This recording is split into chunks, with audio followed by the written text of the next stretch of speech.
Assalamualaikum warahmatullahi wabarakatuh. Alhamdulillah wassalatu wassalamu ala Rasulillah wa ala alihi washabihi wa man tabi'ah wa ba'du. Selamat berjumpa kembali para santriwati Madrasah Tsanawiyah Qudsiyah Putri, khususnya untuk kelas 9 yang sebagian masih daring, masih online dari rumah. Kita akan melanjutkan untuk pembahasan materi nahwu, melanjutkan kemarin setelah kita membahas tentang asma sitah beserta dengan serbi i'rabnya, baik ada yang itsmam, kemudian ada yang qasr, ada yang naqs, kemudian bagaimana persyaratan supaya asma sitah mendapatkan alamat berupa huruf rafa' wawu, nasab alif dan jar ya. Sekarang kita akan berpindah kepada pembahasan selanjutnya, yaitu tentang isim tasniyah. Oke, tentang isim tasniyah kita bisa buka pada bait berikutnya. Bismillahirrahmanirrahim. Bil alif rafa'il musanna wa kila idza bi mudmarin mudhafan usila kilta kadza kasnani wasnatani qablaini wa ibnataini yajriyani wa tahruful ya fi jami'iha al alif jarwan wa nasban ba'da fathin qad ulif. Bismillahirrahmanirrahim. Dimaknani di kitabnya dimaknani bil alifi kelawan alif.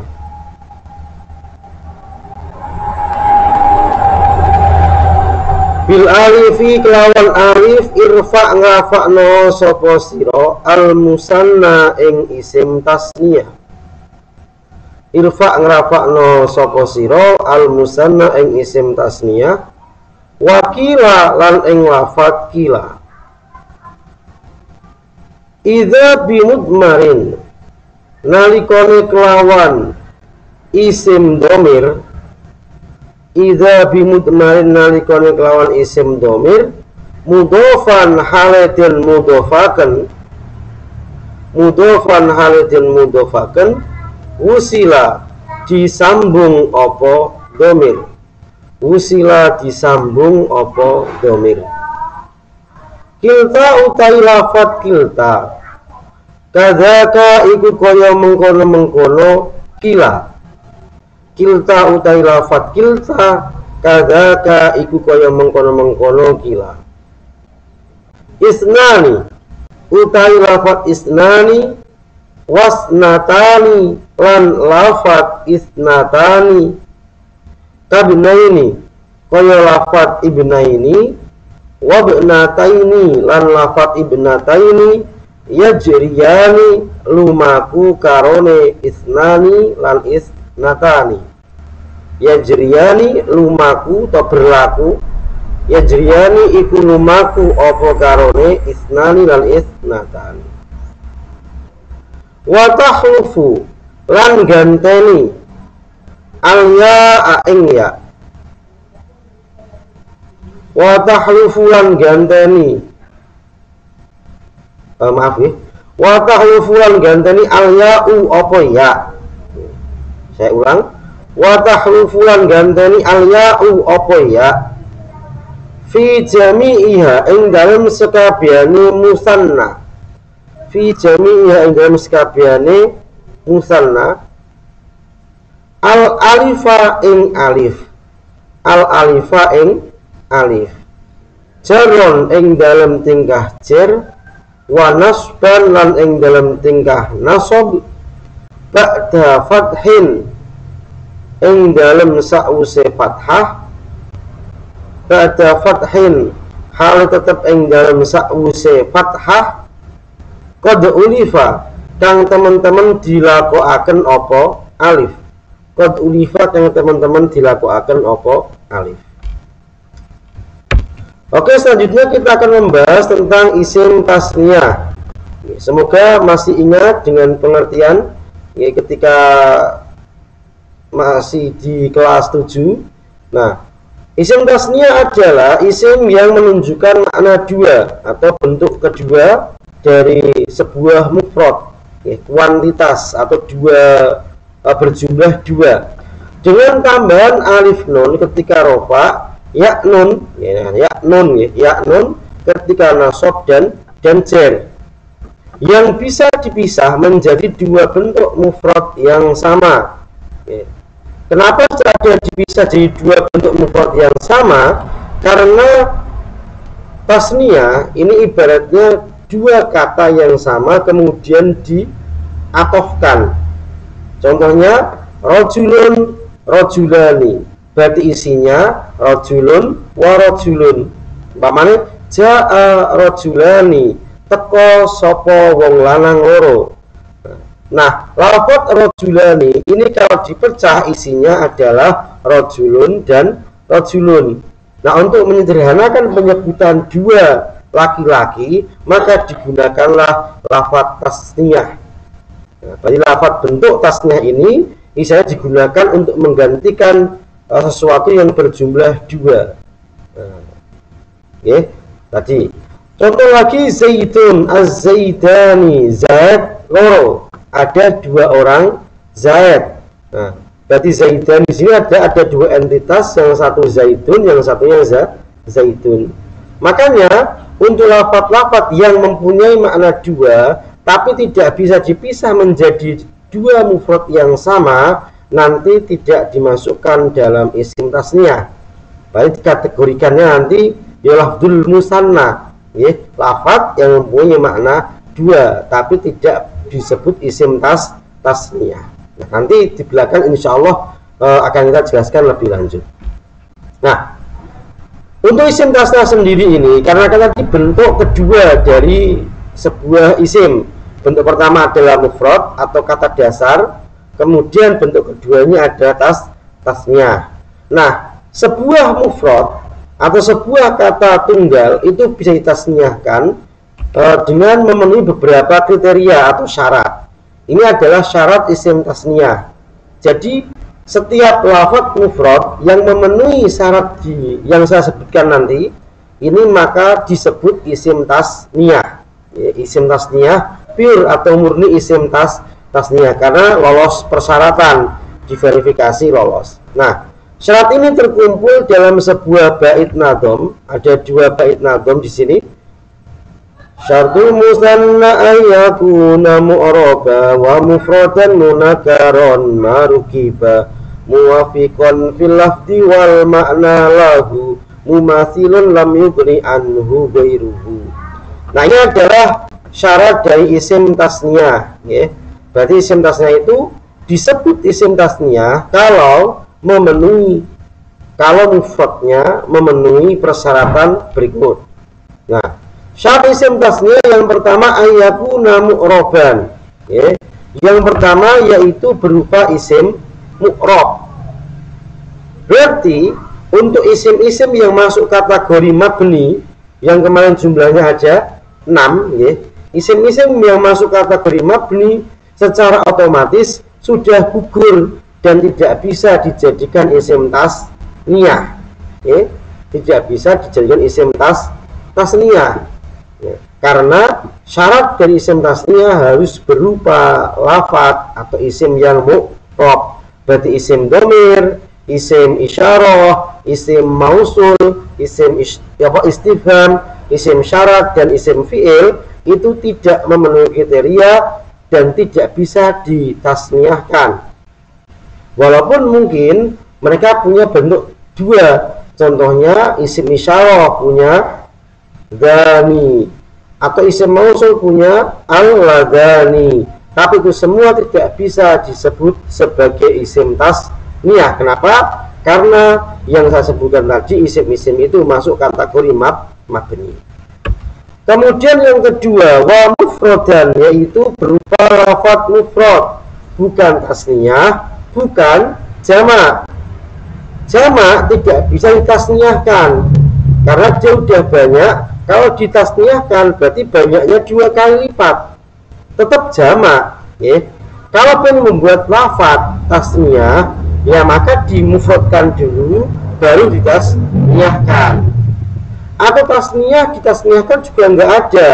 Rajulani, 2 laki-laki.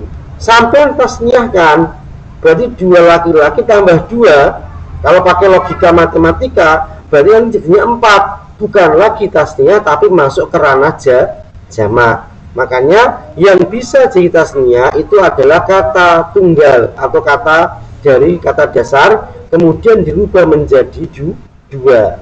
Ya, bukan dua diduakan atau banyak diduakan. Nah, karena nanti akan timbul kerancuan makna, ya, tidak lagi tasniyah tapi beralih ke jamak karena melihat kuantitas. 2 dikali 2 kan jadinya 4. Tuh.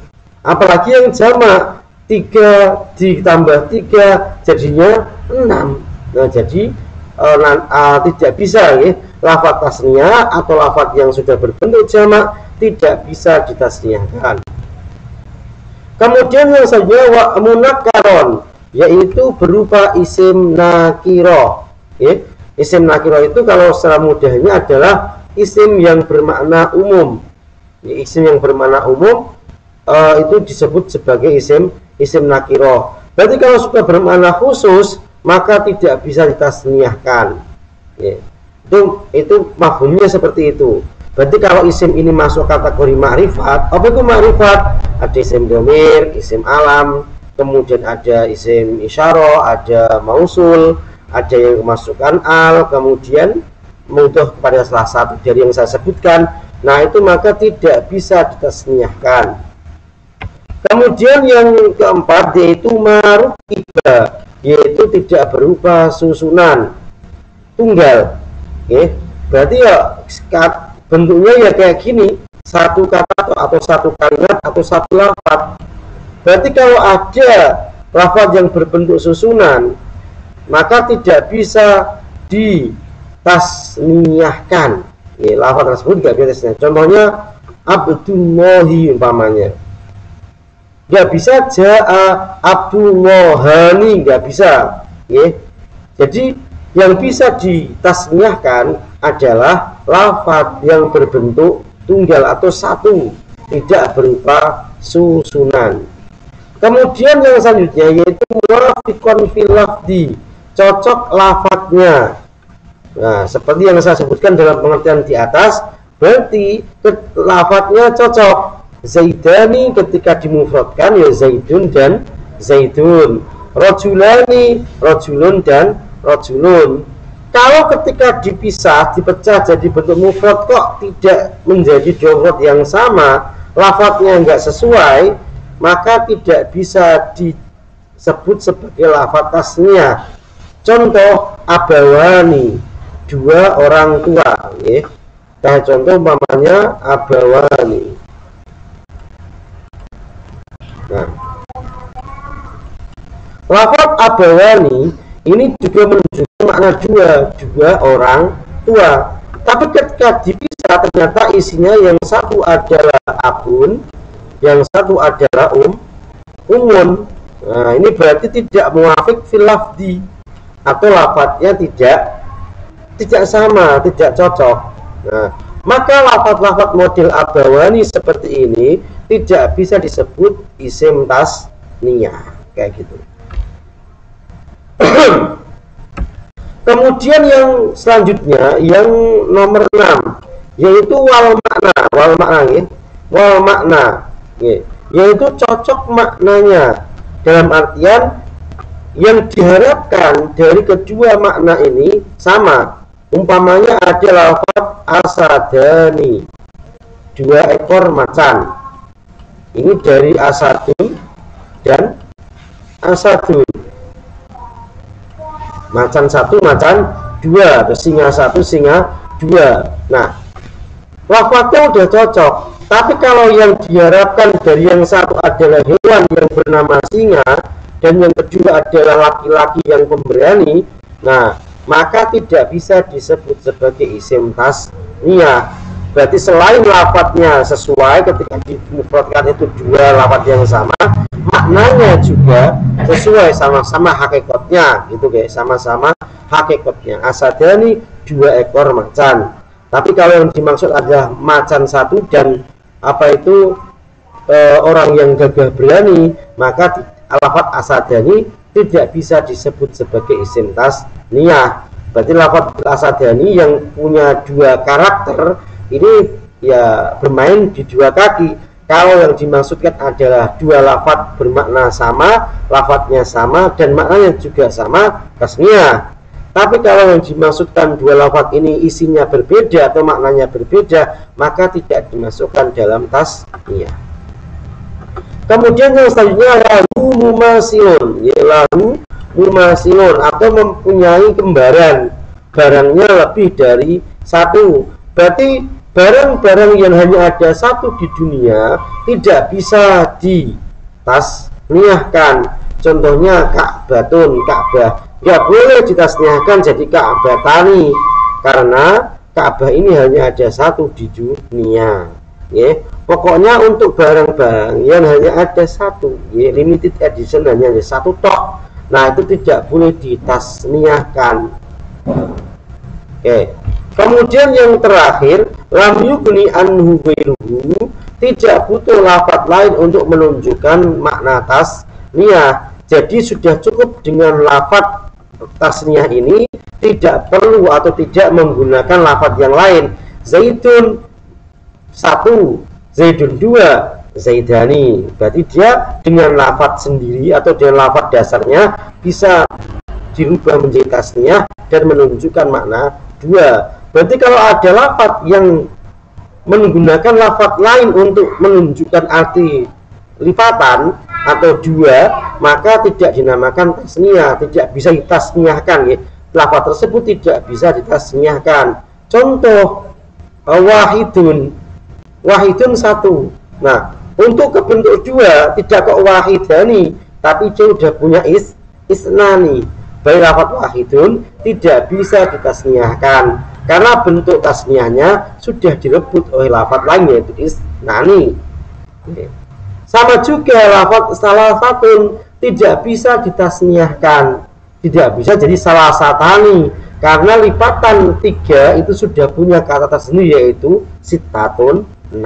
Nah, itu 8 syarat yang diperlukan oleh sebuah mufrad untuk bisa berevolusi menjadi tasniyah. Berarti ketika kok mufrad ini tidak memiliki salah satu dari syarat tersebut, maka tidak bisa ditasniyahkan. Contohnya ada rojulun jadi rojulani, imro'atun jadi imro'atani, dan hajarun jadi hajaroni. Jadi untuk isim tasniyah tidak memandang gender, tidak memandang gender, baik itu laki-laki, contoh rojulun rojulani, atau imro'atun perempuan satu jadi imro'atani, hajarun batu tidak berkelamin bisa jadi hajaroni. Jadi tasnya ini bersifat universal. Perubahannya mau itu katanya musanna, mau katanya itu taknis, muannas atau mudzakkar atau yang tidak berkelamin, itu semuanya sama-sama alif nun ketika rofa, ya nun ketika nasab dan jer, tidak memandang jenis kelamin. Nah, tambihun, sebelum kita akhiri untuk sesi ini kita ada beberapa tambihun atau ada peringatan. Yang pertama, jika ditasniyahkan, jika yang ditasniyahkan adalah isim ma'rifat alam, maka ketika bentuk tasniyah dipasang al. Contohnya Zaidun jadi az-Zaidani. Nah, kan tadi ini berhubungan dengan syarat, yaitu yang kedua, yaitu yang ketiga, munakaron atau isim nakiroh. Nah, sedangkan dalam contoh banyak kita temukan ada alam atau nama, padahal alam kan masuk dalam makrifat, tapi ternyata bisa dibentuk jadi tasniyah. Nah, maka untuk pembentukannya ternyata ada triknya, yaitu dengan menambahkan al pada bentuk tasniyahnya. Kalau untuk selain isim alam, penambahan al ini tidak diperlukan, karena ibaratnya gini, ketika dia mufrad ini nakiroh, ketika ditasniyahkan berubah jadi makrifat. Nah, kayak gitu. Sedangkan alam ini atau nama ini dia sudah makrifat sejak dibentuk. Terus bagaimana, kan bertabrakan dengan syarat yang ketiga, yaitu harus berupa isim nakiroh. Maka untuk mensiasatinya dikasih atau diberilah al pada bentuk tasniyahnya. Ibaratnya gini, loh, kok ada alnya? Dulu kan dia nakiroh, Kemudian lafadz nakir kalau dikasih al jadi makrifat. Jadi ini ya semacam ya, akal-akalan gitu supaya makrifat atau alam ini bisa ditasniyahkan, yaitu dengan cara menambahkan al pada bentuk tasniyahnya. Karena ibaratnya kalau nggak ada alnya nakiroh, kalau kemasukan al dia jadi makrifat. Berarti lafadz kalau kemasukan al berarti dulunya nakiroh. Berarti muternya seperti itu. Kemudian yang kedua, lafaz yang berbentuk seperti isim tasniyah tapi tidak memenuhi syarat tasniyah disebut dengan mulhaq isim tasniyah. Ya. Jadi penyebutan bagi isim-isim yang punya bentuk seperti tasniyah tapi ternyata ketika ditelusuri tidak memenuhi syarat, maka dinamakan isim mulhaq isim tasniyah. Ya. Nah, untuk alamat i'rabnya sama. Alamat i'rabnya sama, yaitu alif ketika rofa, maaf tipoli, alif ketika rofa, kemudian ya ketika nasab dan jer. Ya. Jadi untuk alamatnya sama, bentuknya sama, cuma pengkategoriannya beda. Kalau yang memenuhi syarat yang tadi ada jumlahnya ada berapa ini? 8 ini disebut tasniyah murni, isim tasniyah. Kalau lafadz yang bermakna dua tapi tidak memenuhi persyaratan tasniyah disebut dengan mulhaq isim tasniyah. Contohnya apa? Tadi isnani. Ini lafadz isnani menunjukkan arti dua.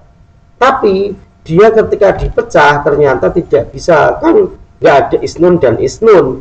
Tapi kan bentuk tunggal, bentuk satunya kan wahidun. Ya, wahidun satu, isnani dua. Bukan kok isnun dan isnun, isnun satu, isnani dua, enggak.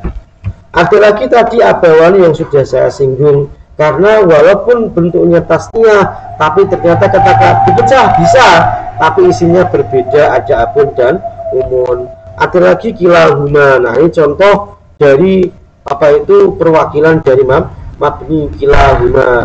Tapi kalau kila ini harus dimundufkan kepada isim domir. Nah, isim domir kilahuma, jadi kilaihima dan kilaihima. Nah, itu untuk isim tasniyah dan juga mulhaqnya. Berarti secara i'rab sama. Rajulani, rajulaini, zaidani, az-zaidaini, isnani, isnaini, abawani, abawaini. Tapi dalam pengkelompokannya dipisah. Yang satu isim tasniyah karena memenuhi syarat, yang satunya mulhaq tasniyah karena ada syarat yang tidak dipenuhi. Okay. Next, kita cara membentuk isim tasniyah dari bentuk mufrad. Ya, secara gampangnya tadi tinggal tambahkan alif dan nun atau ya nun. Nah, yang pertama, ketika mufradnya sahih akhir, berarti ada beberapa kemungkinan. Ya. Mufradnya sahih akhir karena berhubungan dengan pemasangan alamat. Nanti ini ada caranya. Nah, apa saja kita telusuri dulu. Yang pertama tadi, ketika mufradnya sahih akhir, berarti akhirnya hurufnya solid, tidak berupa huruf elat atau berupa isim mangkus, yaitu isim yang diakhiri dengan ya lazimah. Nanti pengertiannya ada di bait-bait berikutnya. Nah, kalau berupa isim yang sahih akhir atau isim mangkus, maka tinggal tambahkan alamat tasniyah. Ibaratnya bentuk mufradnya tambahkan alamat tasniyah, yaitu alif nun atau ya nun. Kita kasih contoh, rajulun, rajulani. Ini perwakilan yang sahih akhir, diakhiri dengan lam, jadi sahih akhir, maka tinggal tambahkan alif dan nun tanpa merubah bentuknya. Nah, adapun fathah di sini ini adalah ya karena ditarik oleh alif, ya. Karena sama seperti kasus mat dalam ilmu tajwid, alif jatuh setelah fathah, berarti munasabah, ya, munasib, harakat yang munasib atau yang cocok dengan alif yaitu fathah. Jadi rajulun, rajulani, rajulaini. Nah, ini rajulaini ketika nasab dan jer. Nah, ini perwakilan dari isim yang sahih akhir. Caranya mufrad tambah alamat tasniyah, beres. Kemudian ada lagi perwakilan dari isim mangkus, ada al-qadi. Ya, al-qadi yaitu lafadz yang diakhiri dengan ya lazimah tadi, maka sama langsung jadi al-qadiyani. Jadi langsung tambah alif setelah yaknya diharokati fathah. Kalau nasab al-qadiyain. Ini. Oke, saya kasih garis supaya nyatetnya tidak bingung tercampur-campur ya. Kemudian yang kedua, ketika mufradnya berupa isim maksur. Isim maksur ini berarti isim yang akhirnya berupa alif lazimah. Ya alif bengkong, gampangnya alif bengkong gitu aja. Nah, yang pertama, ketika berbentuk usulasi, berarti isimnya ini 3 huruf ya. Sama seperti sorof, usulasi itu 3 huruf, dan alif merupakan ganti dari wawu atau ya. Wawu atau ya. Nah, berarti di sini alifnya bukan alif murni, ya bukan alif murni, karena memang gitu. Dalam dalam kalimat atau lafaz bahasa Arab itu kalau ada alif di tengah atau alif di belakang itu makeoveran, ya. Makeover berarti dulunya kalau nggak wawu ya beda dengan hamzah. Kalau hamzah ada yang asli juga, tapi kalau alif itu makeover atau perubahan atau gantian dari wawu atau ya. Nah, itu sudah dikonfirmasi itu pasti. Nah, kalau berbentuk usulasi dan dulunya adalah wawu atau ya, nanti silakan ditanyakan di guru sorofnya tentang iklalnya. Nah, maka ketentuannya sebelum tambah alamat tasnya kembalikan ke asalnya. Kalau dulunya wawu ya kembalikan jadi wawu, kalau dulunya ya kembalikan jadi ya. Contohnya ini ason, ason alifnya.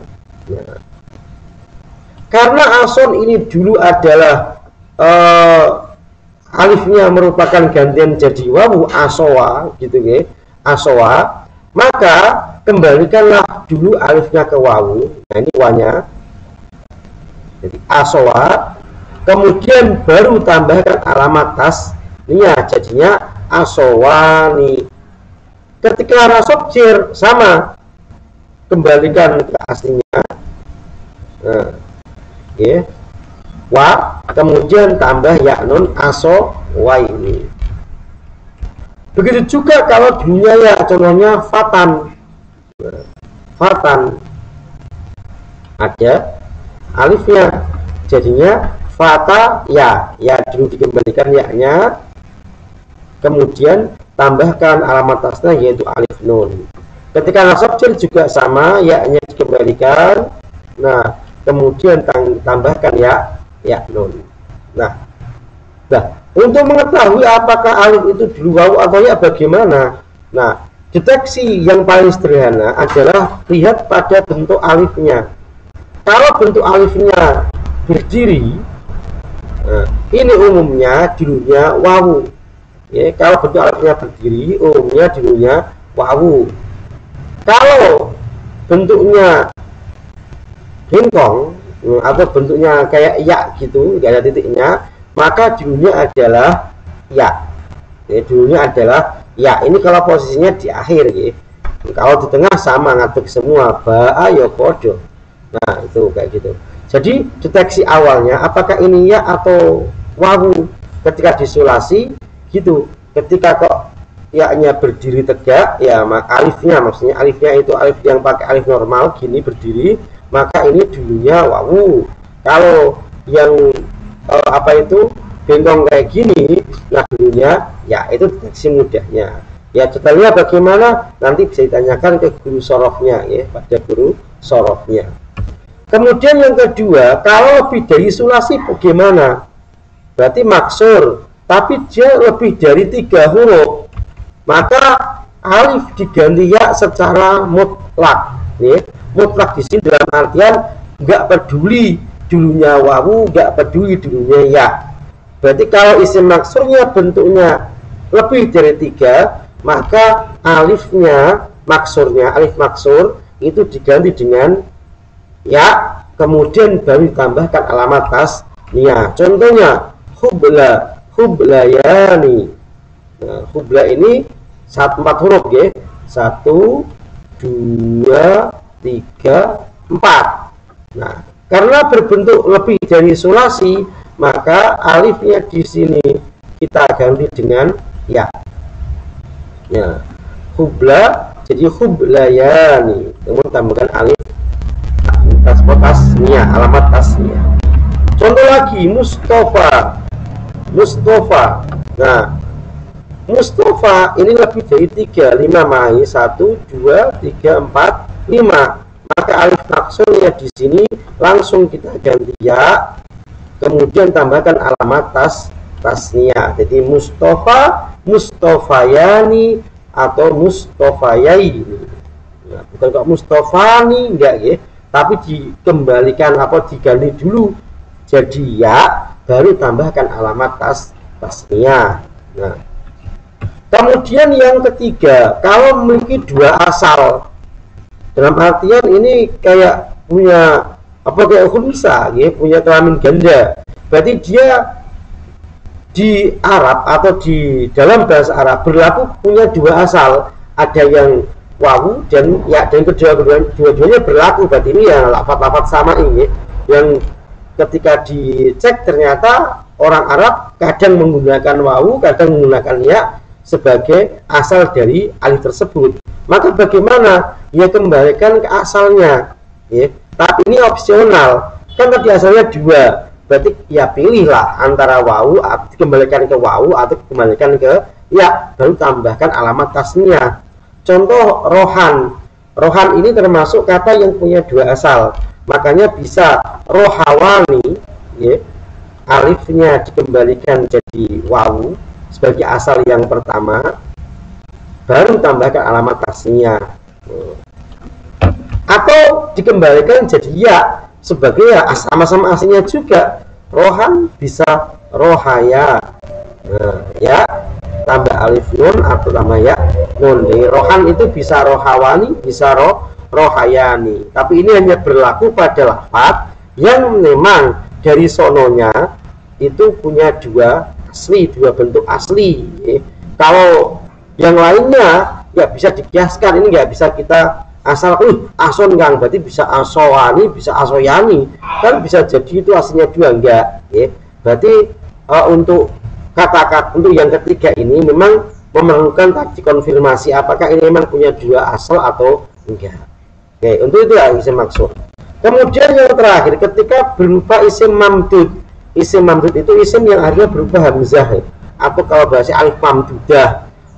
Tapi kalau bahasa gampangnya hamzah gitu aja. Nah, kalau hamzahnya asli, makanya tadi kalau untuk hamzah ini kemungkinan ada yang asli. Kalau alif itu palsu semua. Maka ya sama seperti atas, mufrad langsung tambah alamat tasnia. Qurra'un jadi qurra'ani. Kau tahu kalau asli itu dari qoro'a, qoro'a. Berarti hamzahnya termasuk balungan kalimat. Jadi udah biarkan saja hamzahnya ya. Ini hamzahnya dibiarkan saja, tinggal tambahkan alamat tasnia. Berarti qurra'ani, qurra'aini dan qurra'aini. Itu kalau hamzahnya asli. Kemudian yang kedua, ketika hamzahnya ada tambahan taknis. Oke, berarti hamzah di sini termasuk taknis bil alif mamdudah. Oke. Maka bagaimana? Hamzah diganti wawu, kemudian baru tambahkan alamat tasnia. Ya, baik di sini misalnya masuk dalam kategori isim ghairul munsharif yang berakhiran dengan alif mamdudah. Contohnya sohra'u. Nah, sohra'u. Hamzah di sini ini bukan hamzah asli, tapi memang ditambahkan sebagai bentuk taknis. Atau contoh lagi hamra'u. Nah, bentuk tasnya menggunakan hamzah. Berarti ada punya bentuk yang tidak berhamzah dan dia bentuk taknisnya itu menggunakan hamzah. Ahmarun jadi ahmaru jadi hamra'u, aswadun jadi sauda'u. Nah, itu bentuk-bentuk taknisnya menggunakan hamzah atau alif mamdudah. Nah, jadinya sohra'u jadi rawani, diganti wawu terus tambah alif alamat tasnya. Kemudian yang terakhir, kalau hamzah ini gantian wawu atau ya atau lil ilhaq itu untuk menyamakan ya. Berarti ada kalimat yang pengen disamakan panjangnya. Karena dia hurufnya cuma 3, padahal ingin menyamai yang hurufnya 4, maka ditambahkan hamzah. Jadi hamzah ini ilhaq supaya bisa ketemu, bisa sesuai yang disamai. Nah, kalau seperti ini opsi pertama ya tinggal tambahkan alamat tasniyah, hamzah nggak diapa-apain, yaitu mufradnya langsung tambah alamat tasniyah. Contohnya kisaun, jadinya kisaani. Ini apa ini? Kisaun jadinya kisaani. Ini contoh yang gantian dari wawu. Kisaun aslinya kisawun. Nah, karena dia gantian dari wawu atau ya, maka ya opsi pertama udah dihamzahin aja. Ilbaun. Nah, ilbaun ini ilhaq. Yang juga lafaz apa? Kirtosun. Nah, jadi dia meniru lafaz kirtosun, tapi karena kekurangan anggota, ya maka narik hamzah untuk ilhaq. Jadi ilbaun seperti kirtosun. Nah, jadi ilbaani, maaf ya harokatnya salah ya, ilbaani. Nah, ini opsi pertama. Opsi yang kedua, hamzah diganti ya. Hamzahnya diganti ya, baru tambah alamat tasniyah. Contohnya sama, kisaun, berarti diganti diganti wawu. Maaf ya, gitu. Oke, maaf. Berarti opsi yang kedua, hamzahnya diganti wawu dulu ya. Hamzahnya diganti wawu, kemudian baru ditambahkan alamat tasniyah. Kisaun, hamzahnya ganti wawu jadi kisawun, jadi kisawani. Ilbaun jadi ilbawun, terus jadi ilbawani. Nah, itu untuk yang hamzahnya dulunya wawu atau ya, atau untuk ilhaq. Nah, itu punya dua opsi, pilih salah satu saja. Mau opsinya ikut yang seperti asli, tidak ada perubahan, itu yang paling gampang, atau diganti dengan wawu semua, baik itu dulunya wawu atau ya atau ilhaq, ganti wawu semua baru tambahkan alamat tasniyah. Itu untuk materi kali ini. Nah, silakan bisa diresapi, atau kalau masih belum paham bisa diulangi beberapa kali. Kalau masih belum paham juga, nanti ketika offline silahkan Anda list pertanyaan yang belum paham, tanyakan, insya Allah akan saya jawab dengan seterang-terangnya. Nah, cukup sekian untuk pertemuan kali ini. Selamat belajar, semoga tetap semangat, dan juga tetap jaga kondisi, jaga kesehatan, dan jangan kelayapan kalau tidak dibutuhkan. Walaupun sekarang udah mulai agak slow, tapi tetap jangan sampai kita terlena dengan kondisi yang udah mulai stabil ini. Wallahu a'lam bishawab. Assalamualaikum warahmatullahi wabarakatuh.